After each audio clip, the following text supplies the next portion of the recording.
time I have my staff member Lois do this. I usually work at City Hall all day.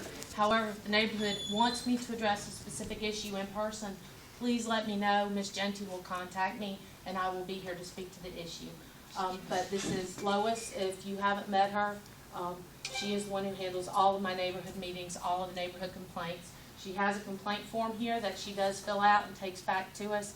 We process it as quickly as possible. If you have an email address, let us know the email address so we can keep you in the loop. Sometimes we CC you in the conversation, sometimes we BCC you in the conversation. But that way you can see exactly what we're having to go up against when it goes through the due process of administration. I'd also like to introduce my staff member, Lou Willie. Lou is also a consultant. He helps me with writing legislation, policy, and other procedures that we're working on. Primarily right now, he's working on transportation, redoing the BJCTA stuff.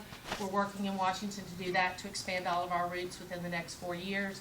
And we have a very good chance of getting $40 million to do that, and that's what we need. As well as my staff member who is in the office, Marcus Odell. If you call the office, you're going to get him or me, because I'm usually there 9 to 5. And both of us will, again, we'll take your information as quickly as possible, link you in as quickly as possible, and address it. In particular for Southeast, like right now, what we're working on, I've filed a lot of complaints about the way that 2nd Avenue South looks. Please understand that once the Waterworks Board finishes what they're doing, then the city's going to come in and redo the sidewalks. That was a bond project that we submitted back in 2013. And they don't want to make the Waterworks Board come back and pave it. According to the city policy, any utility who does work on your street has to pay it up to the center line. So no more square patches. So if you've got square patches, again, if you will email me those addresses, I will make sure that they go back to see if they got the proper permit and if we know who did it, and make them come back and patch it correctly. The only other thing that I'm working on currently in Southeast Lake, besides taking complaints, is we're working on the road pavings list, Kimberly. And I just got the road ratings list into Word, so I will send you the whole list for Southeast Lake, and you know how we did it last time. Surprisingly, there was only 3 roads, I think, in Southeast Lake that had a 1. I submitted a couple of them that I thought should be 1s, and Mr. Bittis is taking a look at that. So you'll be getting that information as well. Any questions? You have 2 minutes for questions, Councilor. Okay. What about the sidewalks? The sidewalks on 2nd Avenue South. When will we expect them? Is that what you're asking? I'm asking when are they going to be fixed? Oh, they won't be fixed until the Waterworks Board finishes tearing everything up. We're still, have y'all gotten a progress report on that? I haven't heard anything from them. I just know that was my response when I asked Mr. Bittis about why we weren't making them pave to the center of the road. But I will see if I can get that, make a note of that, please. Yes, ma'am. Yes, it's 83rd/Rugby on the list of roads to be paved. It's in really rough shape because it's been patched up and it's just really bad shape and all. And that's one of the main entrances to go to Rutherford Mountain. Okay. Please put that down. I'll check it. I made them rate every single road. I just don't remember what the number rating was on it. So I'll check that. You said 83rd and Rugby? Right. Yeah, it's actually called 83rd, and then it just goes around by the little quick mark, and it turns into Rugby. But I mean, you never, get off the road. You're talking about the one that comes up from First Avenue North? Yeah, That has yeah. a little southern meeting Market, too. whatever. Yeah. Where there's the square potholes on the road. Square potholes. The only road that I know for sure that was rated 1 in this neighborhood was the small road between First Avenue North and Division by Christie Green. And then I know I put in 85th from First to First all the way to 4th, that main drag that goes by the elementary school, because that's a total mess there as well. So, but we'll do as much as we can with I don't know how much money we've got, and I try to divide it equally between the 10 neighborhoods that are in the district. Yes, ma'am. I don't know if your office has anything to do with it or not, I know it's been brought up, but the house over on 80th Street where the guy has been living without power and water and doesn't 1890. own it. Yeah. 18 on 80th Street. What's the on that, or is that something that we need to go through you, or is that something we need to go I through can the find out department? and I'll email it to you. I've called the health department on it and had the case number. Okay. And, when I called back to check on it, the gal, her name was Ola something, said that she couldn't approach the house because there was a big dog. It's been gone. But I can email you the case number. Thank you very much. I'll get, Do I let- Okay, just have one more, it's a new face, come on. Hey, I just moved in at 746 Vanderbilt. And there's a house right next to us that the yard is out of control. We don't really know what's in there. And the alleyway behind the house is, you don't know what's back there. Who do I need to talk to about getting the house? Because there's nobody living in that house, and then the alleyway is just. Okay, it's like a jungle. I'll interject real quick and tell you how to do it. 1, call 311 and file the complaint. 2, contact our office either by phone or email. Give us the complaint number as well as the address, and we'll also follow up on it. We can't make it happen, but we can nag people and ask a lot of questions. Okay, all right, thanks. And also put that same information on one of those sheets there, and then make sure you just email it to me, with the full address. Okay. Well, thank y'all. Thank You're you welcome. very much. Thanks for coming. I attended the CAB meeting, which is a Citizens Advisory Board meeting. That's all of the presidents for all the communities in the city. And the biggest thing that we're working on right now is the fact that every neighborhood is pretty much deficit spending, which means, yes, we have $31,000 in the bank, but we only get $2,000 every year. So pretty much we've already spent that $2,000, and anything that we are spending now is coming out of our reserves. So what that means is, yes, we can continue to spend and support things that happen in our community, but we have to be really, really careful about how we're spending the money, because as projects come up that we're really passionate about, we want to make sure we have the money there to do so. As all the 99 neighborhoods are in the same boat, our CAB president, Daryl O'Quinn, has gone to the council president, Jonathan Austin, and asked him to please look at this, as this is now the budget cycle for the city, and they're starting to look at how they're spending. And what we're looking at is, you know, the first question was, can we get back to the $10,000 we got every year? And that was an immediate no. There's discussion now of looking and seeing what, on average, all the neighborhoods spend every year, and kind of working off of an average. So we may not end up back at 10,000 again, but maybe we'll get 5. So as this moves on, I'll keep you all posted and up to speed. But just remember, as people are coming before us and asking for money, you know, just remember that we're working on a deficit.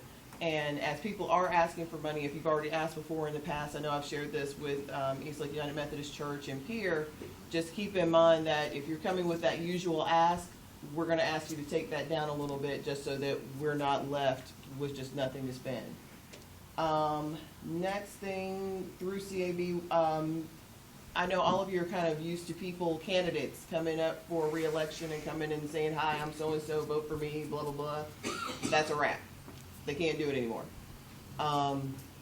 Not even beforehand, shaking hands, whatever, kissing babies, or after the meeting, not happening anymore. The way the city looks at it, this is a public forum. It should be nonpartisan. This is not a political thing. And if we're allotting money to the church or wherever we have a meeting to use that space, is for that period of time, it is city property, and there's no campaign. So you won't see those anymore.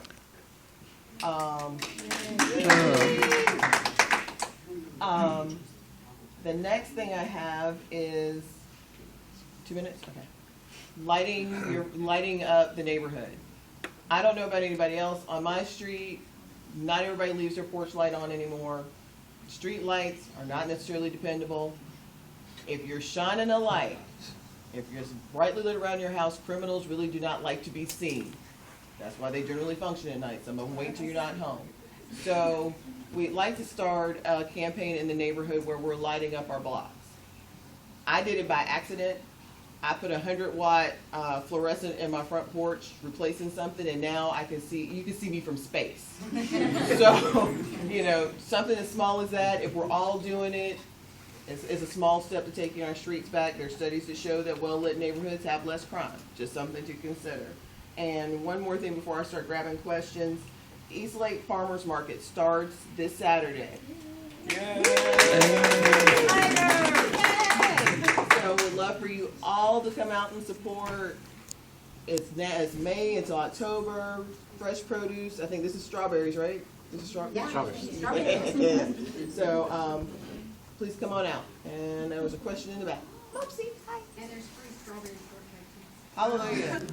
I live on 80th, and there was a light pole, and of course, then the light that was attached to it removed from the end over by Rugby.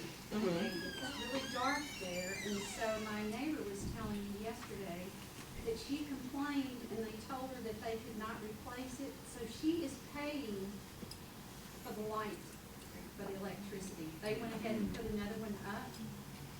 I don't understand. That happens more than you think. Yeah.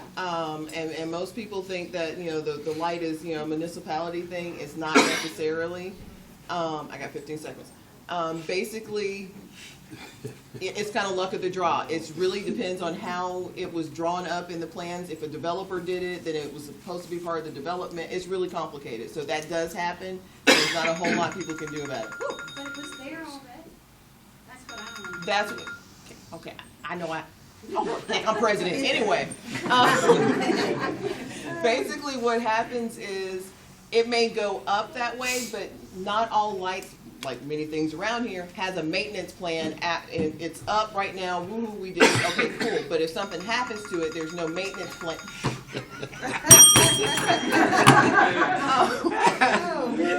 There's no maintenance plan past its natural light. For the love of God! I'm gonna come take that bell away. So anyway, there may be something we can work out about it. Just email me and I'll see if I can make some calls or whatever. But yeah, it's luck of the draw with the lights. You just don't know. I'm gonna throw your phone. Whose phone was that? Back there. Oh, never mind. 6:30. Okay. Thank you. All right. So next on our list, summertime is coming, and this is the bulk of our discussion. It's not my report, so don't time me. You don't know what you created here. Oh, yes I do. I don't know about anybody else last summer, but I got robbed. And I got robbed by some little people who just happened to notice I was walking out of my house. They lived in the neighborhood. I don't know about anybody else, but I'm not really anxious to repeat that this year. My donation of televisions is over. So what I would like to discuss, and I got this idea from a beat officer a few years back who basically came to another neighborhood meeting and said, hey, when you see the kids playing basketball in the street, could you do us a favor and not call us every 5 minutes? If they are being really rude and won't move out of the way, call. If not, let them play, because if you can see them playing basketball, they are not breaking into your house. Yeah. Common sense, folks. So, with all of us and our fun summer memories of childhood and all of this, surely we can come up amongst ourselves, no money out of pocket or minimal money out of pocket, with some activities this summer to give these kids to do so that they are not breaking into our houses or randomly shooting or doing all kinds of other craziness that they do. And the reason it's up to us to do this is the mayor's office, mayor's department of youth and youth services, Yeah. they're maxed out. They don't have the money to put programs in every single neighborhood. They just cannot. Our rec centers, give me just a second. Okay. Our rec centers they're maxed out. Everybody, the city is doing what they can. But if you all think back to your childhood, just like I can think back to my childhood, the neighborhood was cool during the summer because the neighbors made it cool during the summer. And if we don't make the effort to get to know these young kids that are walking up and down the street, and they get to know us, this is going to continue. I would much rather call the police about somebody who does not belong in my neighborhood than calling the police about these 2 kids who just happen to live 2 doors down, and I don't know that they live 2 doors down, but they look suspicious to me, and I'm a hammer and everything's a nail. We've got to make an effort to get to know these young people, and once they know and respect us and understand that we're not the enemy, I really think that crime rate is going to continue to go down. So I would like to open up the floor to ideas and suggestions. I know I personally am considering being the freezy cup lady of the neighborhood this year. Because a neighborhood without freezy cups is just not a neighborhood, I'm sorry. All right, so I'm gonna, Carol was Well, I'm first. doing the freezy cups and pixie sticks and, All right. you know, because I have a variety of kids living at the entrance. Okay. Last year during the summer, if you recall, Kathy Freeland had spotted some suspicious people that, you know, and she calls 911 and they want to get in an argument with her about, she didn't live in Birmingham. Right. Well, I called Jarvis Patton, because I worked with him for 8 years, and Jarvis told me that would never happen again. So, when you call 911, they give you a dispatch number. And I think I'm always getting like 3682, you know, and she hears my voice, she goes, oh, we're on our way. But what I'm saying is the kids need things to do, colors, paper, make a kite. You know, think about things where we can engage them and talk to them, because your children are automatic security guards. Amen. They're telling. I bet you the freezer cup lady didn't get broken into anywhere. I've never been broken into. Hold on, I got Taylor. You have your hand up. Hi, my name's Taylor. I'm a senior at Ramsey High School. I just wanted to give you a point of view from kids my age.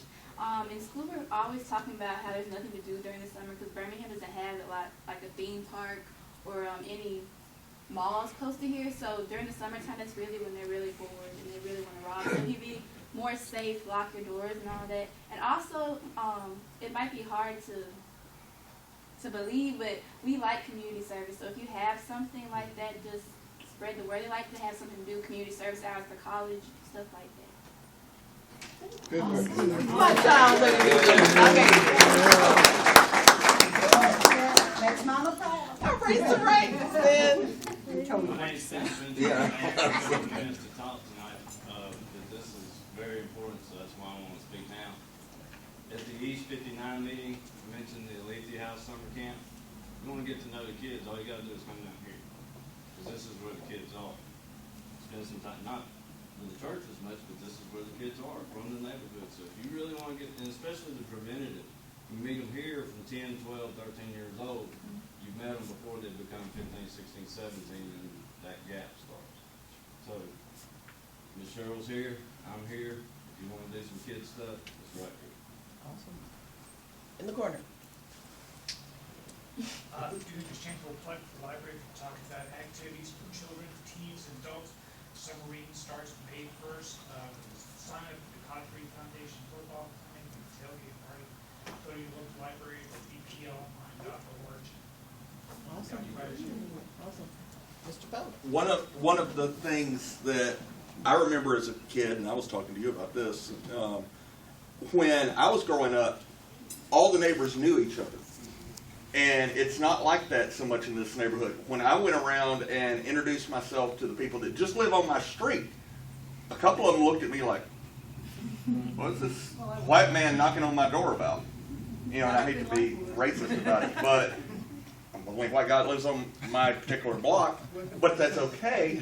When I was growing up, if you did something bad, the next door neighbor would whoop your butt and then call your mama so that when you got home, she would whoop your butt. Now, I'm not advocating for Let's not beat other people's children. Yeah, but part of it is we need to actually, all of us plus everybody else, we need to introduce ourselves to the people that live next door. You know, that's a good segue into what Valerie and I went to, which is the Neighborhood Watch Program. And part of the Neighborhood Watch Program is that each block has a block captain, and everybody gets to know each other, and they all have their individual little group get-togethers and so forth, and get to know each other and look out for one another.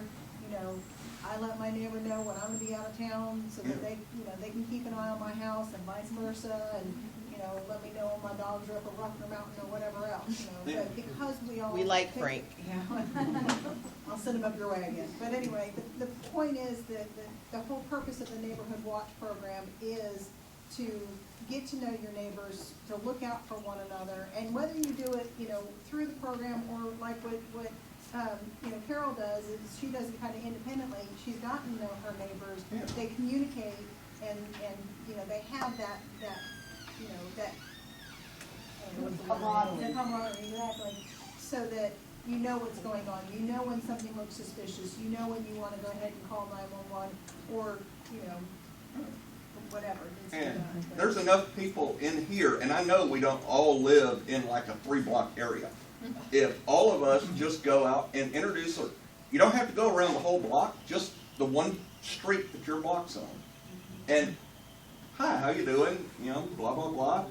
Want to come over and have dinner? We'll just chit-chat and start the block captain thing. But, even if you don't want to be officially a block captain, just get to know somebody. Get off the TV, get off the couch, get off the internet. God knows I live on the internet. But. I've got 2 more. All right, I'll shut up. Just real quick also, on that same vein, today I actually sat down and I gridded out 2 blocks that surround me. And I marked every house. People I know, people I don't know, people that scare me. I mean, because you don't really just necessarily want to knock up on every door. Yeah. But it really shocked me how many people I did know, and how many people, like, they were just average family folks that I just have never bothered to meet. Very simple. If everyone here did that, our footprint would expand 100%. Absolutely. Overnight. Oh, wait, hold on, I got one way in the back. Okay. I just wanted to comment that what's worked for me is some people feel intimidated by people they don't know banging on their door. Yeah. I walk my dog, I know people for every block in any direction from my house. Just by walking my dog and chatting. Well, there's the Southern hospitality. You show up at your neighbor's house with better cookies. Yeah, they'll let you in with food. I know I will. Carol? Yeah, you had your hand up, didn't you? Do we have a survey showing home ownership versus rental or abandoned properties? I just got something from the city. I haven't opened it yet because I'm like a week behind on my emails, but I just got something, so when I figure out what it is, if it's what I think it is, because I did ask for it, I'll share it. Yes, ma'am. It would be nice if you can start a youth council or something with the youth and make them feel part of the community, because they can come to community meetings too, because they are the future leaders. But having a youth council, you can kind of get it organized, and then that'll give the kids something to do. And that's come up with projects. And that's actually a good point. A lot of people don't know, if you're 16 years old, you can participate and vote in neighborhood association meetings. And, kids are, kids are what's next. But the other thing is, with Nextdoor, and I don't know if everybody uses this feature, I try to stay on it, sometimes I get a little behind. But on Nextdoor, you can send out 5 postcards to addresses around your house, and they'll send it out for free. We'll take those 5, pick out folks you don't know, and in that little thing, edit it and say, hey, I'm your neighbor, my name is, love to have you join us at the neighborhood meeting or whatever. But that's 5 free ones that it goes to somebody's house. I use it all the time. I just keep going 1 block over, but that's a free tool. And then if you can get flyers made now before school is over and put them in the school, and so that they'll know at the next meeting, if you're interested in this, come to the meeting and bring your child. And then start your youth council. Absolutely. One good opportunity is coming up this summer, and that's with the winners of the mural contest. Right. That would be a good community service, and once they paint and participate in on that, their work will be there. There's Their buy-in. community service will be there forever. I know, the mural that's going on my store that has, it's not part of the contest, but it's actually, and I never announced this. There is, and I cannot remember the name of the program right now because I'm old and tired. But there are 10 murals, this is through the Southern Environmental Council, 10 murals that are going out across the country where they're bringing in this muralist from Portland, Oregon. And he's doing 10 that have to do with nature and what have you, and one of them was awarded to Birmingham, and it's for the darterfish. And they were trying to find some place to put it in. It's actually going to be on 2nd Avenue South on the side of my bookstore. We got selected as one of the 10 in the country, so. And the reason I mentioned that, It's going to be up to 6 now, which is right, and the reason I mention it is these kids get to learn from a muralist that goes around the country and gets to do it, but we're going to pick some kids to come out from the neighborhood and they get to help participate. But you're right. We got about 5 more minutes on this topic, and then hold on. We got 5 more minutes on this topic, and then we'll go to speakers, and then we'll be out of here. Go. Okay, one last thing. Fast. There is a nice lady named Melissa that lives on 2nd Avenue, and they call her the bicycle lady because she builds bicycles and gives it out to kids that don't have anything. And no one bothers her because everybody knows that she gives out to the community. So if you all started to do something like that and gave back to the community, they don't bother you. That's a tip too.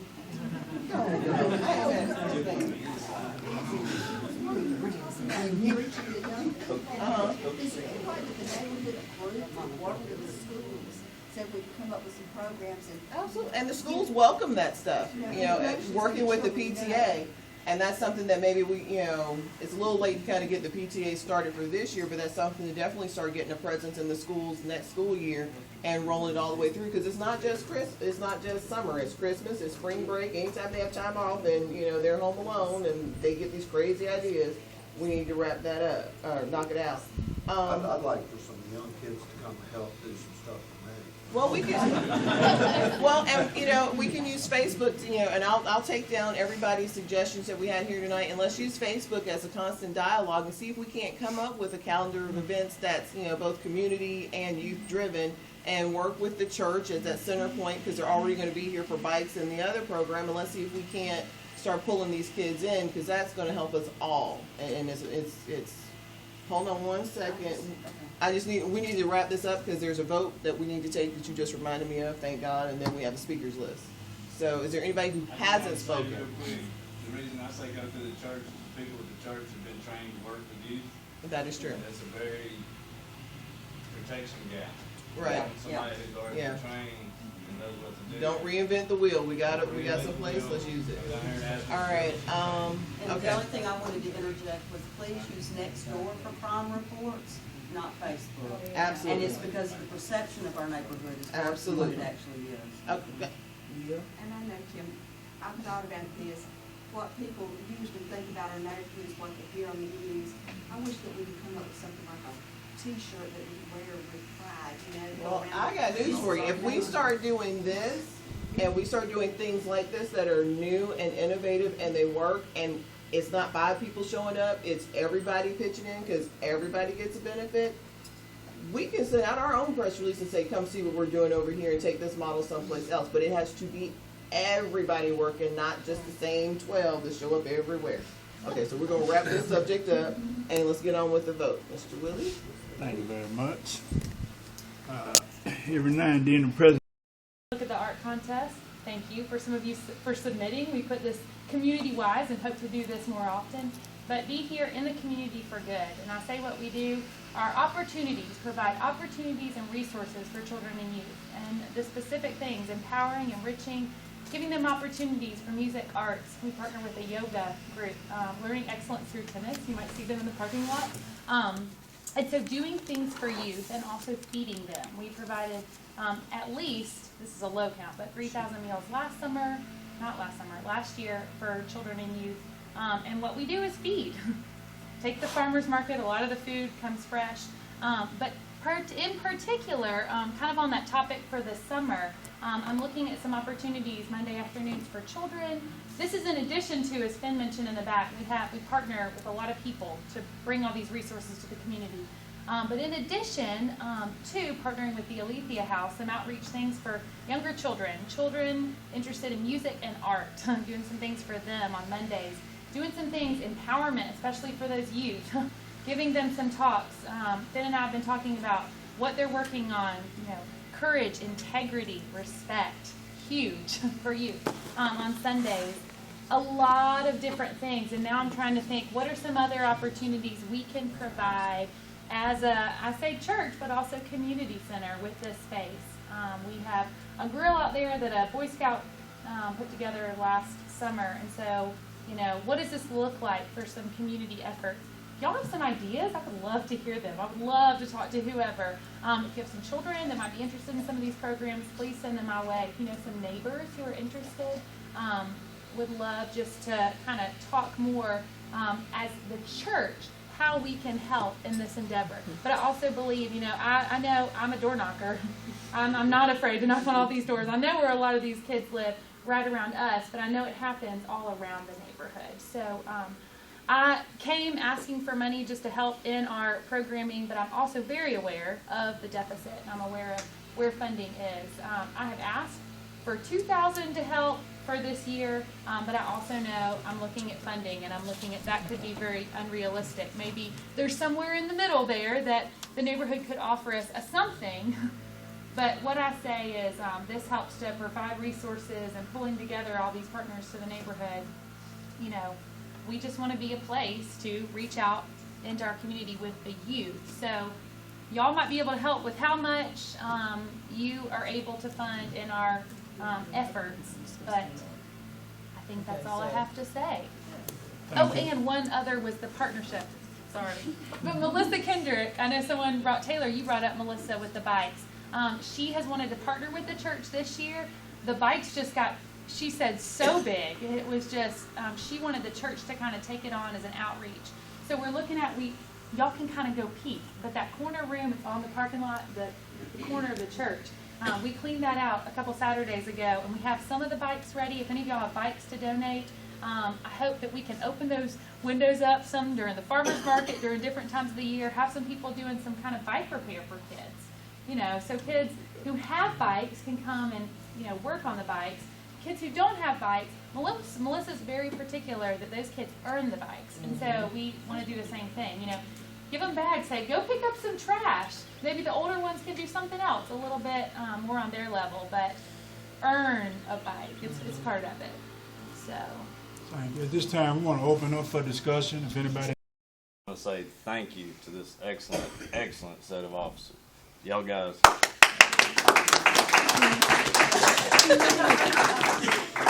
This full room is a culmination of a bunch of hard work, but unfortunately it's also because a young man died. We need to get real about why we're here, because I see a bunch of talking, and we've seen a bunch of talking for the last 15, 20 years. Bunch of good, great ideas. Let's go fix this, let's go fix this, let's go fix this. The real deal is feed them, tell them they're loved, clean the neighborhood up, safety. Not necessarily in that order, but that's the deal.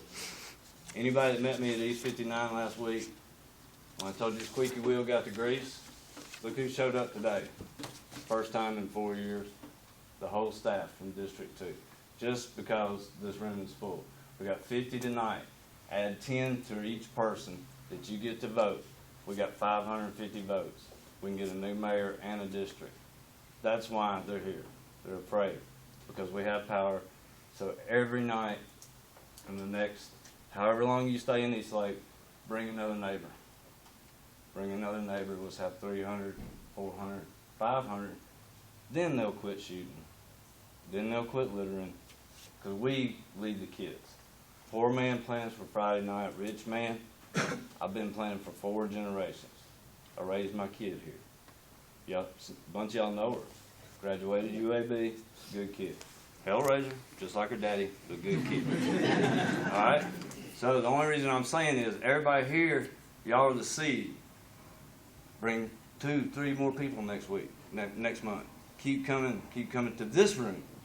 We've been working, there's a whole bunch of different groups. Keep coming to this room.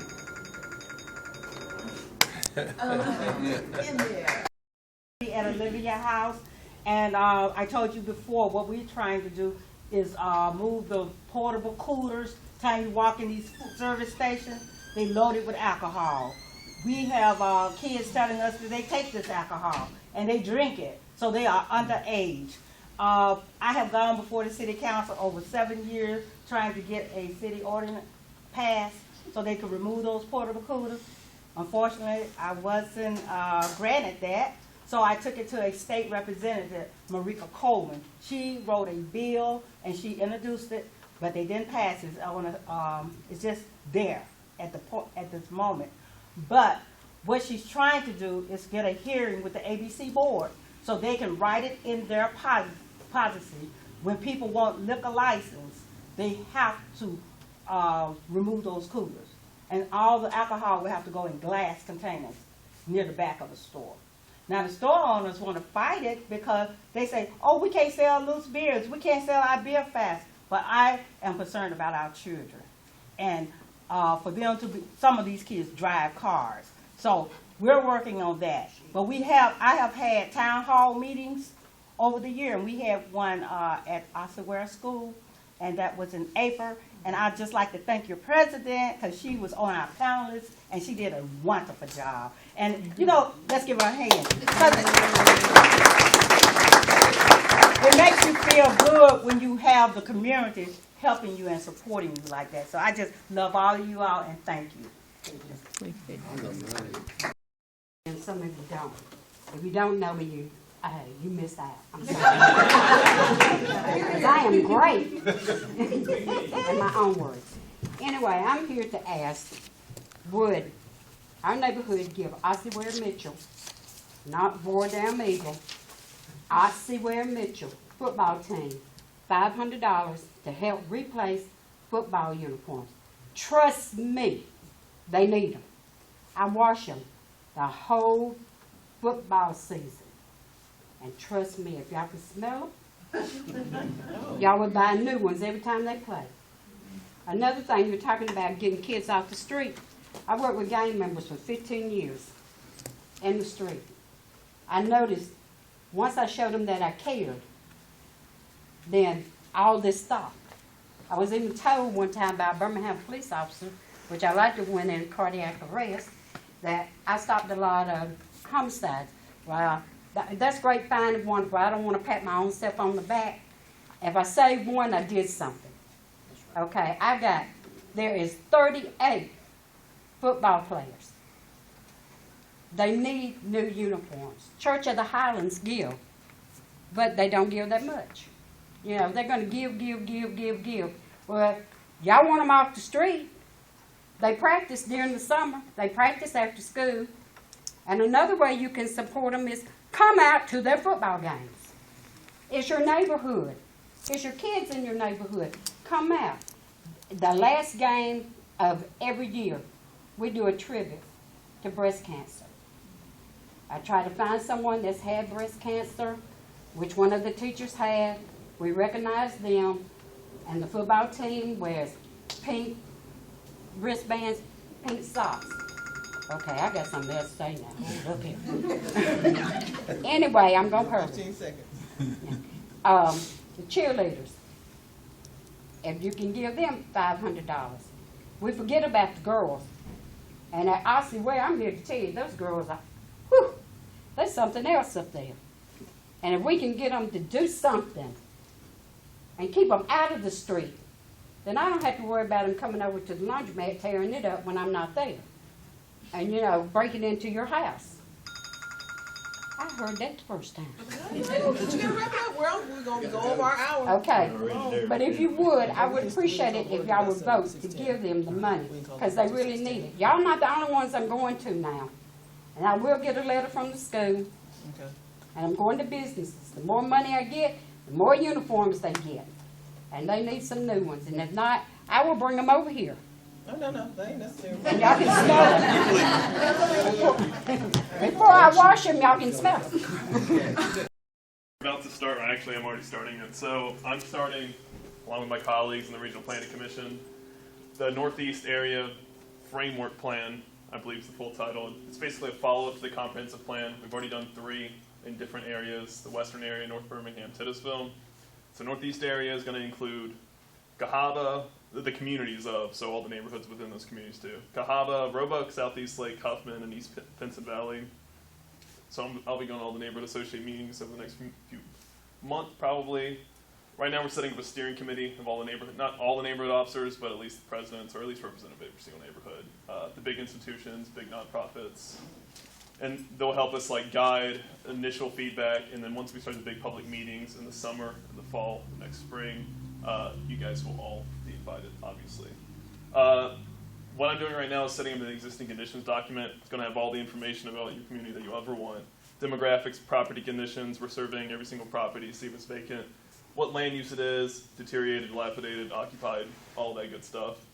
Doing economic reporting, retail surpluses and lacking. It's like, I don't have enough time to explain any of that. But anyway, it's good stuff, ton of information.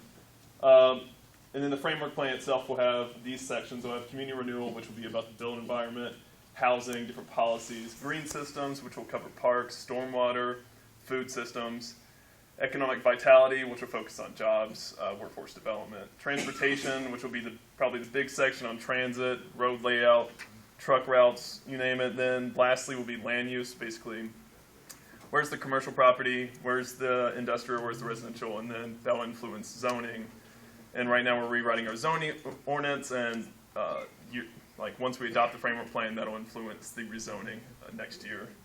And then lastly, public involvement. Yeah, so we'll have a few big meetings, and then so basically I'm your planning department beat officer for the next year, and then once we adopt the plan next spring, I guess is the timeline, we'll start implementing, and then it's just gung-ho. That's all I got. And I got my business cards.